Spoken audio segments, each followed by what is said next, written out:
নমস্কার। একটা কথা বলতে চাই পরিষ্কার, লাইক ও কমেন্ট দরকার। এই চক ধরলাম হাতে, শেষ পর্যন্ত থাকুন আমার সাথে। আঁকবো আমি বোর্ডে, একদম ধরে ধরে, দূরে যাবে না সরে। দেখো হয় কেমন করে। আঁকবো আমি ফিশ, পুরো ভিডিওটা দেখতে হবে, না যেন হয় মিস। আঁকবো আমি ফিশ। এবার সরাসরি চলে যাচ্ছি আঁকাতে। এবার বলবো বোর্ডের দিকে তাকাতে। দেখো কেমন করে ফিশ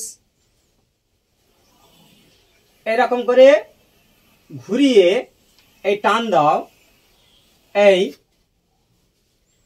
1 2 3। এবার দেখো সিন, এই লেজটি যে আছে এই বাঁকা, একই রকম হবে আঁকা। এই 1 2 3।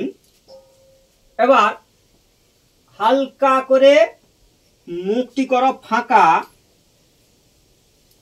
এবার গোল করে চোখটি হবে আঁকা। এই এবার হালকা করে একই মাপের 3টি বাঁকা। দেখো কেমন হচ্ছে আঁকা।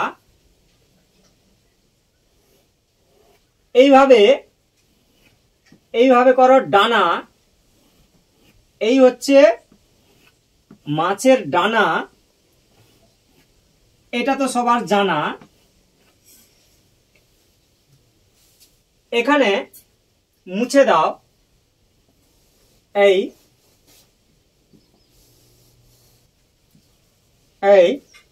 মুছে এইভাবে 3টি আলাদা আলাদা এরকম করে দাও ফাঁকা। এই ফিশ হয়ে গেল সহজে আঁকা। এইভাবে ভিডিওগুলো একের পর এক দেখতে থাকো, সময় পেলে আঁকতে থাকো। থ্যাংক ইউ, ধন্যবাদ শেষ পর্যন্ত বাড়িয়ে দেওয়ার জন্য হাত।